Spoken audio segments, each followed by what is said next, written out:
제가 어저께 유튜브를 보다가 그런 걸 봤어요. 뭐 이름값 못하는 대학교 뭐 이런 걸 봤어요. 그 무슨 얘기냐면 뭐 그 각 대학교가 그 대학교답게 뭐 그렇게 하지 못한다, 능력이 없다 그런 차원이 아니고요. 이름하고 다르게 다니는 학교가 많더라고요. 지금 다 기억은 안 나는데 동서울대학교가 동서울에 없는 거 아시죠? 그죠? 강남대학교가 강남에 없죠. 예, 이런 거 쭉 이야기하는데 너무 웃기더라고요. 그래서 왜 지방에 있는 대학들이 다 서울 이름이지? 막 이런 생각이 들었어요.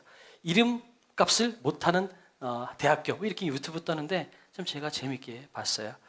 자, 오늘 그래서 저희 말씀 주제도 이름값 하며 살자 이렇게 말씀을 적었어요. 이름값 하고 살자. 좀 무섭죠? 이름값 하고 살자. 한번 외쳐보겠습니다. 이름값 하고 살자. 시작. 이름값 하고 살자. 양옆에 앞뒤 분들께 한번 물어보십시오. 이름값 하고 사십니까? 시작. 이름값 하고 사십니까?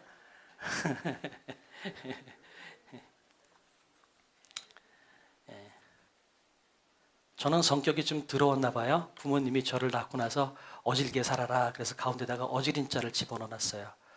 그래서 이름값 하고 사나? 어렸을 때는 그렇게 못 살았던 것 같아요. 진짜 화도 많이 내고 막 책상도 뒤집어 엎고요. 여담인데 이거는 그 진짜 웃긴 여담인데요. 제가 회사 생활했잖아요. 직장 다녔었는데 술을 안 먹었었거든요. 근데 안 먹으니까 참다가 우리 부장님이 막 저한테 화를 내시는 거예요. 제가 어떻게 할게요? 예, 그날 술상을 다 엎었어요. 제가 말단사원이었는데 그래서 지금 생각하면 진짜 창피한 거죠. 그 많은 회사 임원들 다 계신 앞에서 이걸 다 엎어버렸어요. 아무튼 제가 그렇게 성격이 못됐어요.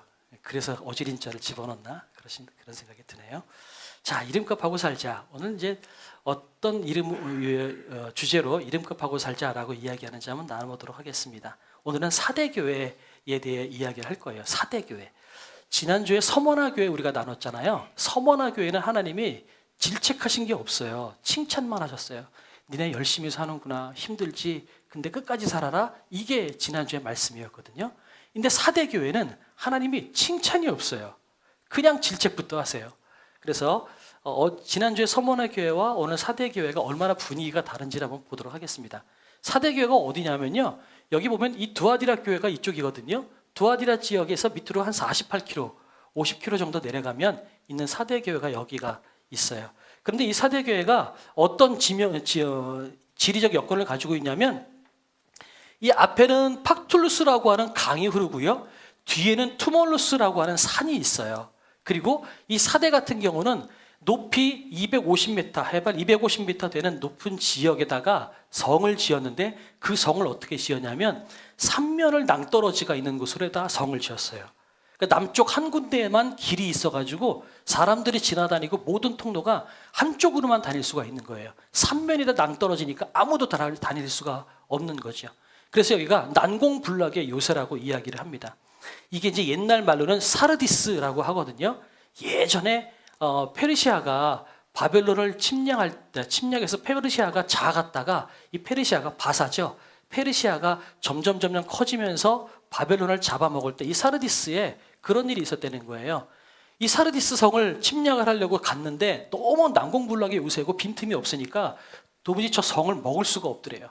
근데 가만히 해가지고 답답해가지고 장군이 이렇게 별을 보려고 이렇게 두루룩하게 밖에 나갔는데 갑자기 뭔가 툭 떨어지는 소리가 나더래요. 뭔가 봤더니 사르디스 성의 병사 하나가 보초를 사다가 졸다가 이 투구를 떨어뜨린 거예요. 투구가 또르륵 떨어졌어요. 그런데 갑자기 어떻게 사라지더니 쭉 개구멍 같은 비밀 통로가 하나가 있었던 거예요. 그 개구멍으로 나와서 그 투구를 주워가지고 다시 올라가는 거예요. 이걸 그 병사가 장군이 본 거예요. 아, 저거 난공불락의 요새인데 그래도 빈틈이 있구나. 그래서 그 사실을 병사 전체들에게 이야기해서 우리 저쪽으로 들어가자. 그래서 개구멍으로 들어가서 이 사르디스 성이 14일 만에 함락이 됩니다. 그랬던 성이에요. 아무튼 그 정도로 전략적 요충지고 아무도 갈 수 없는 자리이기도 했다라는 거죠. 그런데 이 사르디스 성이요, 난공불락의 요새이고요, 군사적 이점이고 뭐 안 보이셔도 괜찮아요. 그런데 이 배경이 있어요. 이 뭐냐면 경제적으로요, 이 사르디스 성이 금 생산지예요. 굉장히 금이 많이 나왔어요. 그러다 보니까 이 지도를 한번 볼까요? 네. 이 앞에 보면 앞에 강 이름이 투몰루스라고 하는 강이 있는데 이 이름은 잘 안 들려지고요. 사람들한테는 금강이라는 별명으로 들여져 있었어요. 그만큼 금이 많이 나와요. 그러니까 지금 나중에 유적지를 발굴하면서 이 역사적 장소를 발굴을 해놨을 때 이 도시를 발굴해내는데 그 당시 뭐가 발굴이 되냐면 그 사금을 그 재련하는 장소죠. 그런 장소가 300군데가 넘게 발견이 된 거예요. 그리고 그 사금을 재련하는 장소에 가서 보니까 사금을 그 담아놓은 항아리 안에 보니까 나중에 몇백 년 뒤에 발견했음에도 불구하고 항아리에 금이 남아있더래요. 그 정도로 여기는 금이 흔한 동네였어요. 굉장히 유명한 동네죠. 그 다음에 또 한 가지는 이 사대가 사실은 두아디라도 그렇고 이런 데에 유명한 사업이 있었는데 그게 뭐냐면 직물 사업이에요. 그러니까 의류 사업. 의류 산업을 되게 잘 했는데 그런데 여기도 의류 산업이 되게 발달됐는데 여기하고는 의류 산업의 질이 달라요. 무슨 얘기냐면 여기는 옷을 만들고 뭐 이렇게 제작하는 의료 공장, 옷 만드는 공장이 많이 있었다면 여기 있는 의류 산업은 뭐냐면 프랑스 파리를 생각하면 좋을 것 같아요. 패션. 그러니까 많이 생산하는 공장이 있는 것이 아니라 아름답고 휘황찬란하고 부유한 옷들을 만들어내는 그런 일들을 했던 곳이 사대 지역이에요. 그러니까 사대가 얼마나 부유했겠어요. 금이 나오죠. 그 다음에 패션 산업이 발달했죠. 그러니까 사대 지역 같은 경우는 모든 사람들이 부유하게 살았다라는 거죠. 이런 환경을 가지고 있어요. 이런 가운데에서 사대교회가 과연 어떻게 살았을까? 사대교회도 굉장히 넉넉하게 살았다는 것을 알 수가 있어요. 그래서 자 볼까요? 그것 때문에 이 동네는 금이 생산됐죠. 모든 사람들이 부를 축적하고 풍요로운 삶을 살고 있었어요. 그러니까 이 상황 가운데에서 교회도 역시 그렇게 풍요로운 삶을 살았다는 것을 이야기하고 있는 거죠. 3장 1절에 보면 이런 말씀이 있어요. 사대교회 사자에게 편지하라. 하나님의 7 영과 7 별을 가지신 이가 이르시되라고 말씀하세요. 예수 그리스도를 말씀하시는데 여기서는 예수 그리스도가 7 영과 7 별이래요. 예수 그리스도께서 당신의 정체성을 항상 교회마다 이야기하거든요. 그 정체성을 들어보면 그 교회에 어떤 메시지를 전하실지를 우리가 추측할 수가 있어요. 이거 보면 7 영과 7 별, 7 영은 성령님을 뜻하는 거고요. 7 별은 교회인데 어떤 교회냐면 완전한 교회, 천상의 교회, 이상적인 아이디얼한 교회를 말씀하시는 거거든요. 그러니까 성령과 함께 하시면서 또한 천상의 완벽한 교회를 소유하고 계신 예수 그리스도께서 말씀하시는 거예요. 그 말은 너희 교회 가운데 이 천상의 교회에 비교해 봤을 때 너희 교회에 뭔가 부족한 것이 있다라고 하는 메시지를 전하고 싶으셨던 거죠. 그래서 7 영, 7 별, 그를 향해서 메시지를 전하는데 그 메시지는 뭐였겠어요? 경고의 메시지였겠죠. 그죠? 자, 그래서 3장 1절과 2절을 보면 내가 내 행위를 아노니 3장 2절에 보면 온전한 것을 찾지 못하였다 이렇게 이야기하고 있어요. 두 가지 말씀을 가지고 추측해 보면 이 사대 교회는요 신앙생활을 안 한 게 아니에요. 실제로 사대 교회 같은 경우는 주변에 부유하기도 했지만 사대 지역 안에서 사람들한테 열심히 해 그런 교회로 이름이 불려졌던 것 같아요. 그래서 주변 사람들한테 어떤 이름이 불려져 있냐면 살아있는 교회라고 하는 별명이 붙어 있어요. 그러니까 이 사대교회 같은 경우는 신앙생활을 안 한 게 아니에요. 열심히 신앙생활을 했어요. 그런데 사대교회 성도님들은 어떤 삶이라고요? 부유하고 풍요로운 삶을 살고 있는 거죠. 그리고 신앙생활도 하고 있어요. 그런데 문제는 뭐라고 얘기하냐면 온전한 것을 찾지 못했대요. 신앙생활은 하고 있는데 안 하는 게 아니에요. 교회답게 신앙생활은 하고 있어요. 그런데 온전한 것을 찾지 못했다. 그 말은 뭐냐면 너희 행동 가운데 뭔가 부족한 것이 있다라는 것을 이야기하고 있다라는 거죠. 그럼 과연 온전한데 행동을 하는데 온전하지 못한 것이 뭘까? 성경에는 자세하게 나와 있지 않지만 역사적 정황과 그다음에 말씀과 이런 것들을 가지고 상상력을 가미해서 우리가 추측해 보도록 하겠습니다. 그건 뭐냐면 이 사대교회는요 부유했어요. 그런데 우리 지난주까지 또 요한계시록의 전체 분위기 또 소아시아 7교회 전체를 이야기했을 때 동일하게 우리가 깨달아야 되는 게 뭐냐면 그 당시에 로마 황제를 숭배하지 않으면 어떻게 된다고요? 죽임당하기도 하고 가난하게 산다라고 이야기하고 있어요. 그런데 여기는 교회인데도 불구하고 풍요롭게 산다고 이야기하고 있어요. 그러면 우리가 추측되는 게 있죠. 어떻게 살았을까?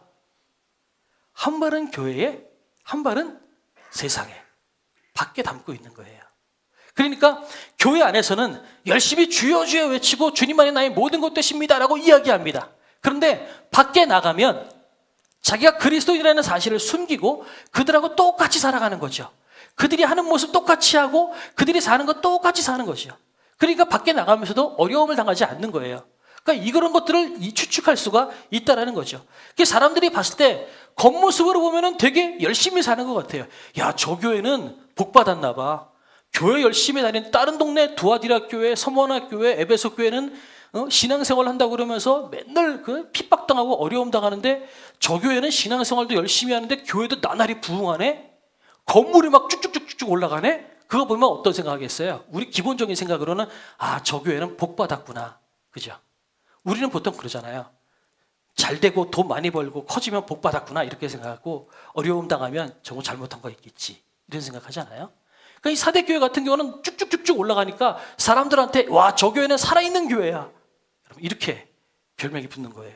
살아있어. 열심히 하는 교회야. 야, 저 교회는 진짜 멋있어. 그런데 사람 눈에는 그렇게 보일지 모르지만 하나님은 그렇게 보시지 않는다라고 이야기하는 거예요. 왜냐하면 여기에 풍요롭기도 했지만 아데미 신전이라고 하는 신전도 있었어요. 그 아데미 신전의 그 신전을 섬기는 그 제사 행위도 굉장히 있었었는데 그런 이교도의 행위, 우상을 섬기는 그 제사 행위도 굉장히 있었음에도 불구하고 그럼에도 불구하고 거기서 어려움 없이 살아갔다는 것은 어떻게 살았다는 건 추측할 수 있어요. 주일날은 교회 나와서 예배 드려요. 평일날은 아데미 신전 가서 똑같이 그들에게 숭배하고 그들하고 하는 행동을 똑같이 해도 크게 무리가 되지 않는 거예요. 그러니까 신앙생활을 열심히 하는데도 불구하고 밖에서는 그들하고 잘 섞여요. 그리고 어려움 당하지 않고 신앙생활 잘하고요. 인정 잘 받고 돈 많이 버는 거죠. 그러니까 사람들이 봤을 땐 아, 저 사람들은 진짜 열심히 사는 사람들인가 봐. 하나님께 복 받은 사람들인가 보다. 그렇게 생각을 하게 되는 거예요. 이것을 통해서 우리는 잘 살았다, 복 받았다라고 이야기하지만 하나님의 시선은 다르다는 거죠. 너 죽었어 라고 이야기하는 거예요. 내가 네 행위에서 온전한 게 도무지 찾아 보여지지가 않아 라고 지금 말씀하고 계신다라는 것입니다. 그러니까 우리도 마찬가지예요. 예배를 드리고 있고 하나님을 찬양하고 예배 드리는 그리스도인이라고 이야기하는데 우리 삶에서 보면 여전히 묶여있는 삶, 여전히 세상과 타협하는 삶, 여전히 세상에서 이기지 못하고 여전히 눌려 사는 삶, 휩쓸려 사는 삶을 살 때가 굉장히 많이 있다는 거죠. 그런 걸 보면서 이야기할 때 너희들 실상은 살아있는 것 같지만 죽은 거다라고 말씀하고 계시는 거예요. 신앙생활은 열심히 해요. 그런데 영적으로는 죽어 있어요. 그걸 우리가 무엇으로 알 수 있을까요? 신앙생활의 삶이 안 변했으면 죽어 있는 거죠. 그죠? 또 하나, 신앙생활에 열매가 없으면 죽어 있는 거겠죠. 지금 저희 본당 안에 나무들이 여러 나무들이 있잖아요. 그런데 살아있는 거는 변해요. 그죠? 어떤 모양으로든 변해요. 이파리가 나고 꽃이 피고 때가 되면 지기도 하고 살아있는 거는 변해요. 근데 가짜 나무들, 저 모양만 나무들은 저 나무는 사시살철 똑같아요. 그죠? 신앙생활도 그런 것 같아요. 우리 삶을 놓고 보면서 우리는 교회 열심히 다녀요. 성경책도 잘 갖고 다니고 좀 더 열심히 간다면 목에 십자가 목걸이 들고 다니고 뭐 얘기할 때마다 주여 이렇게 이야기하고 차에다가 십자가 목걸이 붙이고 여러분 그렇게 다닐 수 있어요. 그거 보면 세상 사람들이 봤을 때는 아, 쟤는 교회 다니는 사람들인가 보다 이렇게 생각할 수 있겠죠. 더 나아가서 근데 그 사람이 너무 잘해요. 돈도 열심히 벌고요. 잘 돼요. 그러면 모르는 사람들이 아니라 그리스도인들조차도 그렇게 생각해요. 야, 저 사람 복 받았나 보다. 하나님이 저 사람 복 주셨네. 여러분 우리는 그렇게 생각하잖아요. 근데 하나님은 뭐라고 말씀하시냐면 나는 네 행위에서 온전한 걸 못 찾겠어. 더 나아가서 너 죽었어. 이렇게 말씀하실 수 있다라는 겁니다. 뭐가 없으면요? 열매가 없으면요. 삶이 변하지 않으면 그럴 수 있다라고 이야기하는 겁니다. 성경은 우리에게 그렇게 이야기하고 있는 거예요. 너희들 아무리 살았다 할지라도 너희들 죽은 자다. 열매가 없고 변하지 않으면 너희는 죽은 자다라고 말씀하고 계시는 거예요. 그래서 이 사대교회 문제점이 뭐가 있어요? 정리해 볼까요? 외적으로는 번영했어요. 부유해요. 교회도 커지고요. 성도들 다 부유해요. 그런데 영적으로는 빈곤한 거예요. 다 죽어 있어요. 신앙생활을 똑바로 하지 못하는 거죠. 그러다 보니까 또 그들의 신앙이 뭐예요? 위선적인 신앙을 가지고 있는 거예요. 교회 안에서는 주여 주여 하는데 밖에 나가면 주님보다는 돈 버는 게 우선이지. 주님보다는 나 잘 되는 게 우선이지. 내가 잘 되고 조금 돈 더 많이 벌 수 있다면, 연봉 조금 더 높일 수 있다면, 조금 내가 신앙 조금 내가 타협해도 괜찮아. 요 정도는 하나님이 봐주실 거야. 평생 신앙생활 하는데 요거 한번 내가 포기한다고 뭐라고 그러겠어? 여러분, 이것이 타협적인 신앙, 위선적인 신앙이라는 거죠. 안에서는 다 장로님, 집사님, 권사님 다 똑같아요. 목사도 그렇고요. 다 똑같아요. 열심히 합니다. 밖에 나가면요, 저 사람이 목사인지, 저 사람이 장로인지, 권사인지, 집사인지 도무지 보이지가 않는다라는 거죠. 똑같이 생활하고, 똑같은 언어를 쓰고, 똑같은 데를 가고, 그러면서 그들과 타협하면서, 그래도 하나님은 사랑의 하나님이니까. 그렇게 생각하는 그런 삶을 살 때가 있다라는 것입니다. 근데 그런 우리들을 향해서 하나님께서 뭐라고 말씀하시냐면, 자, 일깨어서 깨어라라고 말씀하시는 거죠. 깨어라. 그리고 죽게 된 것을 굳건하게 하라. 네가 온전한 것을 찾지 못했는데 어떻게 받았으며 어떻게 들었는지 생각하고 회개하라. 만일 일깨지 아니하면 내가 도둑같이 이르리니 어느 때에 내가 이르는지 내가 알지 못하리라. 요거 3절 같이 한번 합독해 볼까요? 시작.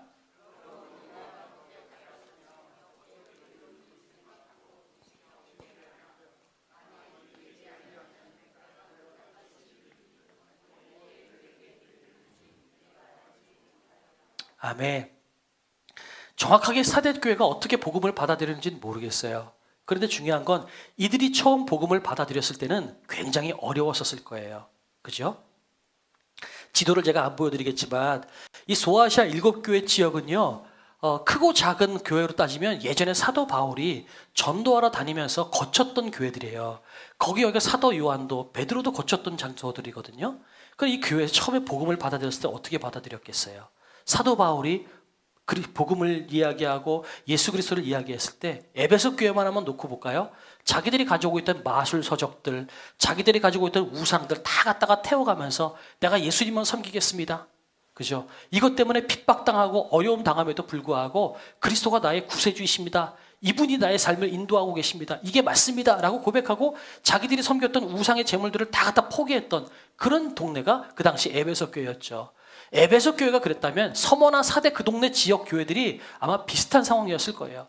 비슷하게 우상 섬기고 그렇게 살다가 내가 복음을 받아들이고 난 다음에는 내가 어떤 상황이 있다 할지라도 복음을 내가 포기하지 않겠습니다. 왜? 그리스도가 살아계신 분이시고 그분이 내 구세주이시고 내 진짜 주인이시니까. 우상이 아니라 아데미 신이 아니라 제우스 신이 아니라 예수 그리스도가 나의 신이시니까.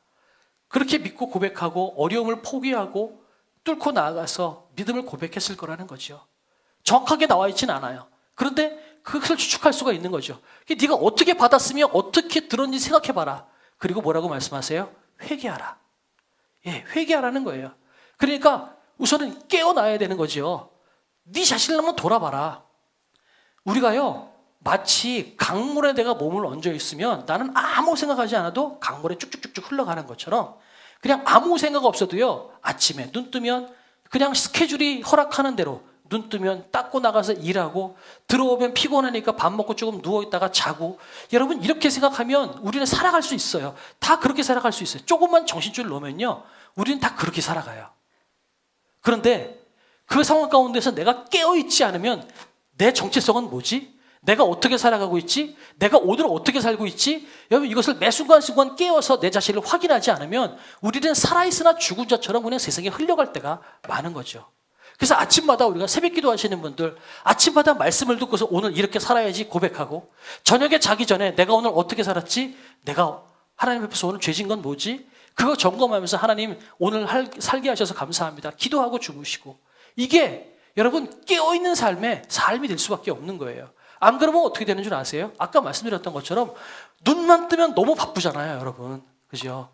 시간 맞춰가지고 출근하기 바쁘고, 출근하면 그다음부터는 그 정해진 스케줄 안에서 내가 해야 될 그 일들 마무리하느라 정신이 없어요.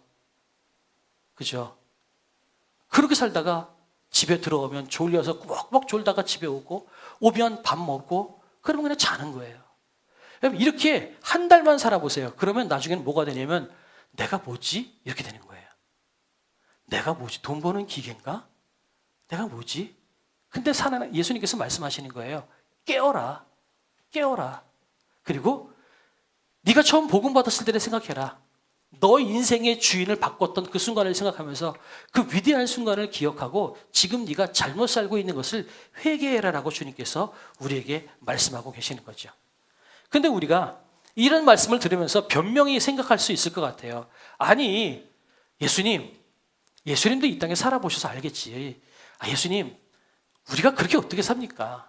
내가 어떻게 맨날 예수님만 고백하면서 어떻게 삽니까? 세상 살아가면서 적당하게 그 사람들하고 좀 타협도 좀 해야 되고요. 그 사람들하고 보조를 맞추지 않으면 내가 살아갈 수가 없어요. 그죠? 연봉 고가에서 밀리고 재계약되다가 잘리고 여러분 그런 일들이 비일비재하게 있을 수 있다라는 거죠. 너 주일날 나와라 그러는데 난 주일날은 교회 가야 됩니다. 조금 늦게 나오겠습니다. 그렇게 한두 달만 해보세요. 그러면 당장 재계약 때 밀릴 가능성이 생기겠죠. 아니 예수님 지금 세상이 어떤 세상인데 어떻게 그렇게 깨어서 삽니까? 적당하게 살아야죠. 사대교회처럼. 아니 예수님 누이 좋고 매부 좋고 좀 내가 조금 신앙을 양보하고요. 우리가 이렇게 돈 많이 벌잖아요. 돈 많이 벌면 많은 돈 가지고 교회도 삐까뻔쩍하게 짓고요. 휘황찬란하게 교회에서 프로그램도 이런저런 거 많이 하고요. 또 많은 사람 주변에 돕기도 하고 아이 그러면 예수님 우리가 주님 일을 하는 건데 얼마나 좋습니까? 우리 그렇게 변명할 수 있어요. 누이 좋고 매부 좋고 조금만 양보하시면 내가 조금만 타협하면 나도 돈 많이 벌 수 있어요. 그럼 이거 가지고 더 주의 영광 위해서 쓸게요. 이 세상에서는 그렇게 지조를 지키면서 그렇게 살아갈 수가 없습니다. 어떻게 그렇게 살아갑니까? 그렇게 이야기할 때 예수님은 뭐라고 말씀하실까요? 그렇게 말씀하실 것 같아요. 4절에 이렇게 볼까요? 그러나 사대에 그 옷을 더럽히지 아니한 자 몇 명이 내게 있어 흰 옷을 입고 나와 함께 다니리니 그들은 합당한 자인 연고라. 얘들아 너희 어렵다고 할지 모르지만 그 땅에 여전히 복음을 지키고 순종하게 살아가는 사람이 있다니까 이렇게 이야기하는 거예요. 우리들은 생각합니다. 예수님 안 돼요. 지금 세상에서 어떻게 그렇게 살아갑니까? 적당히 타협해야죠. 그렇게 살아가서는 살 수가 없어요. 그런데 예수님 말씀하시는 거예요. 아니 니네 땅에 있다니까 내가 내 백성들을 만들어 놨다니까 그리고 그들이 흰옷을 입을 거래요. 새 예루살렘 새 땅에서 그들이 흰옷을 입고 나와 함께 거할 거라는 거죠. 너희들 그렇게 적당히 타협하고 살아가는 것 그것은 그리스도의 삶이 아니야. 너희들은 합당하지 못한 삶이야 라고 말씀하시면서 그렇게 살아가는 삶이 있다니까 불가능하다고 생각하지 말고 안 된다고 생각하지 마라. 여러분 엘리야 선지자가 바알 선지자들 아세라 선지자들하고 싸워가지고 이겼잖아요. 이기고 난 다음에 어떻게 됐어요? 이겼으니까 이제 이 하나님의 이름이 높이 들려질 거다라고 생각했지만 실상은 그렇지 못했어요. 오히려 엘리야 선지자를 사람들이 죽이려고 찾아왔어요. 그러니까 엘리야 선지자가 광야로 도망가고 숨어 들어갔다가 나중에는 어떻게 됐어요? 숨어 들어가서 하나님 앞에 나타나서 말씀하시죠. 하나님께서 너 왜 거기 있냐? 너 왜 굴 속에서 그렇게 있니? 라고 이야기했을 때 엘리야 선지자가 뭐라고 말씀하세요? 이야기해요. 내가 열심히 특심하오니 내가 당신을 위해서 열심히 살았는데 지금 나 혼자 남고 다 죽었습니다. 이렇게 얘기하잖아요. 그럴 때 하나님께서 뭐라고 말씀하세요? 나에게는 바알에게 무릎 꿇지 않은 7천 명이 있다. 너 혼자 있다고 생각하지 말아라. 이 하나님의 자존심이거든요. 하나님이 그렇게 살면 안 돼요. 그럴 수는 없어요. 우리는 그렇게 이야기할 때 하나님은 우리에게 말씀하시는 거예요. 아니 가능해. 내가 그렇게 사는 사람들을 그 땅에다가 박아놨다니까. 더 나가서 그렇게 사는 자가 지금은 못 사는 사람일지 모르지만 그렇게 사는 자가 나중에는 훨씬 더 잘 사는 사람이고 흰옷 입고 나와 함께 저 땅에서 걸어 다닐 거야. 그렇게 사는 자가 영광을 누릴 거야 라고 예수님께서 말씀하고 계시는 거예요. 그렇게 사는 거 불가능하지 않아 라고 예수님께서 우리에게 말씀하시는 거죠. 결론으로 가볼까요? 제가 처음에 말씀을 드렸어야 되는데 말씀하지 않은 것이 하나가 있어요. 뭐냐면 이 사대가 무슨 뜻이냐면요. 원래는 남은 자, 남은 물건, 살아있는 자라는 뜻이에요. 사대교회, 그러면 그것을 풀어서 해석하면 어떤 교회예요? 살아있는 교회라고 볼 수가 있어요.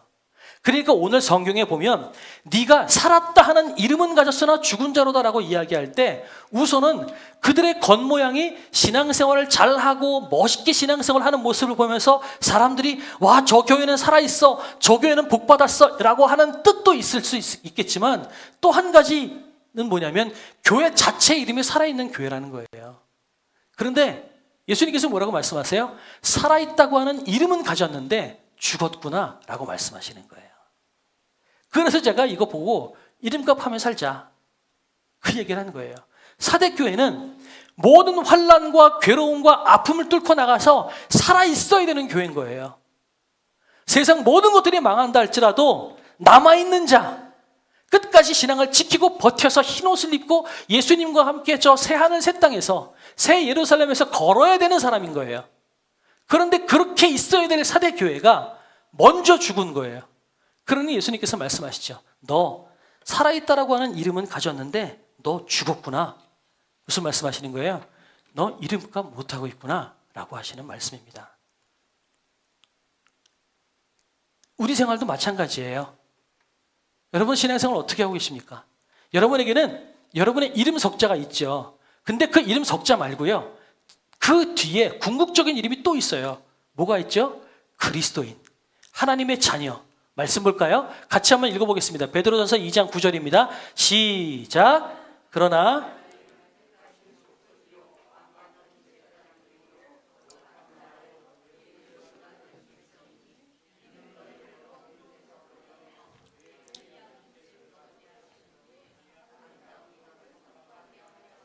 아멘. 베드로 사도가 지금 이야기하고 있는 거예요. 너희는 택한 족속, 제사장, 거룩한 나라, 그의 백성, 우리의 정체성이 이거고 이것이 우리의 이름이라는 거죠. 그런데 우리는 그 이름대로 살지 못할 때가 많아요. 왕인데 신하처럼 살아요. 그죠? 세상에 굴복하고 어깨 움츠리고 눈치 보면서 살 때가 너무나 많은 거죠. 그러지 말라는 거예요. 왕인데 너희가 호령하고 너희가 그들을 다스리고 그리스도의 이름으로 복음을 가지고 그들을 이끌고 나가고 네가 앞장서 나가야 될 사람인데 왜 네가 움츠러들고 눈치 보고 살고 있냐라는 거예요. 물론 섬긴다는 차원으로 밑으로 들어가는 건 그건 맞는 말이죠. 그런데 영적으로 봤을 때 섬기면서 우리는 뭐가 되는 거예요? 섬기면서 그리스도의 복음을 드러내므로 말미암아 우리는 세상의 리더가 되는 거예요.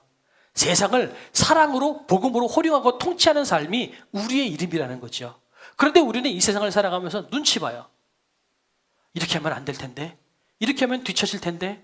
그러니까 우리는 눈치 보다가 대충 타협하고 저 사람들이 살아가는 건 똑같이 살아가는 거예요. 똑같이 행동하는 거죠.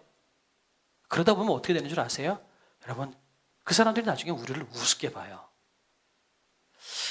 이거는 여러분 술 먹지 마라 먹어라라고 하는 윤리적인 문제를 이야기하는 것이 아닙니다. 제 개인적인 경험을 가지고 고백을 가지고 하나를 말씀드려 보도록 하겠습니다. 만약에 저는 목사이기도 하고 하나님의 일을 하는 사람이고 저는 술 먹으면 안 돼라고 하는 마음이 제 안에 있어요.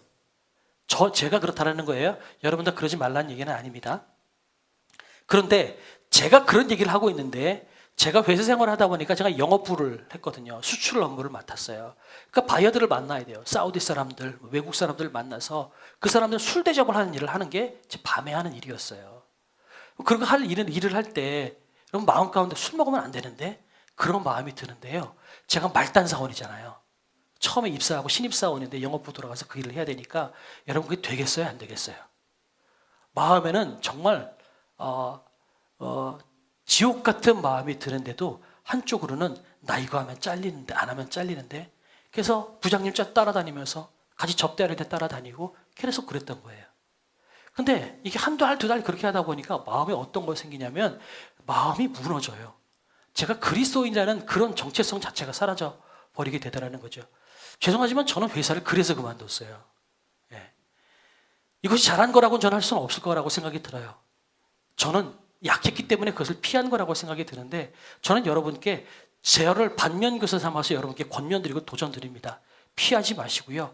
거기서 그리스도인답게 여러분이 살아주십시오. 여러분이 왕이 되십시오. 눈치 보지 말아주시고요. 그래서 나중에는 어떻게 했다고요? 나중에 술상 엎었어요. 안 좋은 모습이지만 나 술 안 먹겠습니다. 나 교회 다닙니다. 그리고선 술상을 엎었어요. 진짜 잘못한 거네. 생각해보니까 교회 다닌다 그러면서 술상 엎은 거는 진짜 잘못한 거네요. 근데 아무튼 간에 저하고 제 바로 위에 신입사원 둘이가 똑같이 교회 다니는 사람이었어요. 제 위에 사람은 온누리교회 청년이었고 저는 저대로 그 당시에 청년이었고, 그러니까 그 둘이가 똑같이 술을 안 먹으니까 어르신들 입장에서는 열 받기도 하겠죠. 다 술 먹고 열심히 하고 있는데 막내 두 녀석이 교회 다닌다고 뒤에 구석에 앉아가지고 술을 안 먹고 앉았네. 얼마나 속이 터졌겠어요. 승질나니까 너희 교회 놈들은 뒤에서 찬송가만 부를 거냐고 막 욕을 하길래 승질 나가지고 그냥 이렇게 했는데, 잘못한 겁니다. 회개합니다. 저를 그러지 말라는 거고요. 중요한 거는 여러분, 그리스도인답게 담담하게 담대하게 여러분 타협하지 않는 삶을 사셨으면 좋겠어요. 진짜 그 인생이 복받은 인생이라고 성경은 이야기하고 있다는 거죠. 우리 혹시 술을 먹어보세요. 그러면 사람들은 그럴 거예요. 야, 그래 잘했어. 그래 잘했어. 그런데 속으로는 어떤 생각하는 줄 아세요? 교회 다니는 애들 똑같네 뭐. 그러면 나중에 그게 어떻게 되는 줄 아세요? 나중에 딴 데 가면 똑같은 얘기예요. 야, 저기 쟤도 집사라는데 쟤도 먹더라. 야, 너 그거 먹어. 별거 아니야. 이렇게 되더라는 거죠. 여러분, 우리가 왕의 자녀답게 호통치고 담대히 복음을 전하고 또한 세상의 흐름에 섞여 사는 게 아니라 세상 속에 담대히 그리스도인임을 선포하고 복음으로 세상을 이끌고 나갈 수 있는 사람이 되었으면 좋겠어요. 그래서 저와 여러분 모두는 왕이고 제사장이라는 사실을 여러분이 잊지 않았으면 좋겠습니다. 양옆에 분들께 한번 인사하세요. 당신은 왕입니다. 시작. 한 번 더. 당신은 제사장입니다. 마지막 한 번 더. 당신은 하나님의 사람입니다. 예, 당신은 하나님의 사람이에요. 그러면 여러분, 이제 우리가 해야 될 건 뭘까요? 이름값 하고 삽시다. 왕인데 쫄병처럼 눈치 보고 살지 말고 왕이면 복음 붙잡고 살아가는 거죠. 제사장이면 제사장답게 어디서든지 하나님을 찬양하고 하나님을 예배하며 살아가면 좋겠어요. 하나님의 사람이라면 나 하나님의 사람이야 라고 선포하고 내가 열심히 해볼게. 여러분, 그렇게 살아가는 사람이 되었으면 좋겠어요.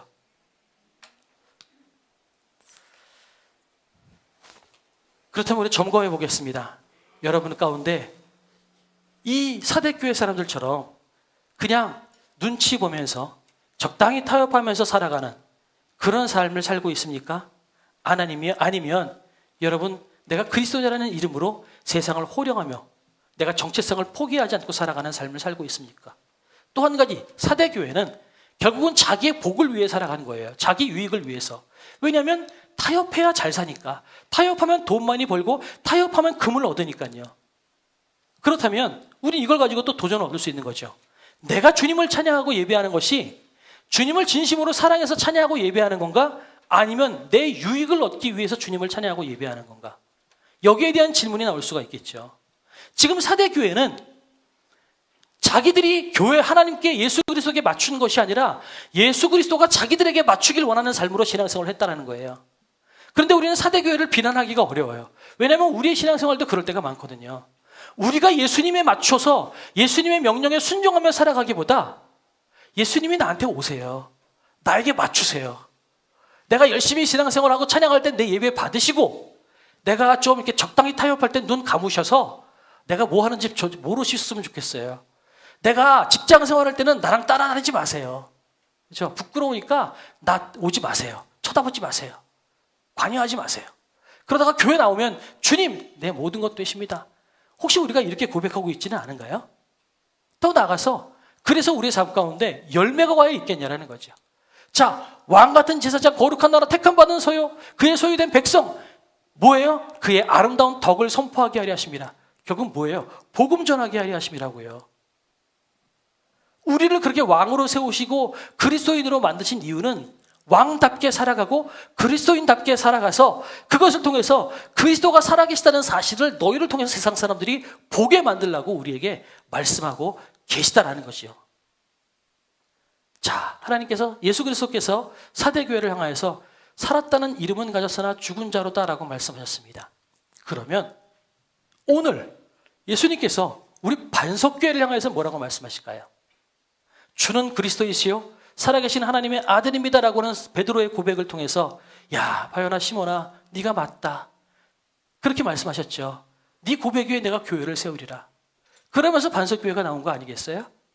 그러면 주는 그리스도시요 살아계신 하나님의 아들입니다 라고 하는 이름이 우리 가운데 있는데 예수님께서 우리 교회 다시 오셨을 때 뭐라고 말씀하실까요? 네 이름은 그렇게 돼 있는데 네 삶에는 내가 전혀 주인이 아니더라. 혹시 그렇게 말씀하실까요? 아니면 너 참 이름대로 잘 살았다. 너희 교회 이름대로 참 열심히 살았다. 그렇게 예수님께서 말씀하실까요? 사대교회를 향해서 그렇게 말씀하신 예수님께서 오늘 우리 교회를 향하여서 동일하게 말씀하십니다. 서머나 교회처럼 칭찬만 받는 교회가 되길 원하십니까? 아니면 사대교회처럼 징계받고 경고만 받는 교회가 되기를 원하십니까? 나중에 우리가 천국 갈 텐데 다 천국 갈 거잖아요. 가면 하나님 앞에 우리가 무슨 말을 할 수 있을까요? 야, 너 이름값 했냐? 너 열심히 살았다. 네 이름대로 열심히 살았다. 라고 말씀하시는 그 음성을 들을 수 있을까요? 아니면 야, 너 이름은 그건데 너 실상은 어떻게 살았냐? 이렇게 물으시는 음성을 듣고 고개를 숙이고 부끄러움을 가지고 천국으로 들어갈까요? 주님께서 우리에게 물어보십니다.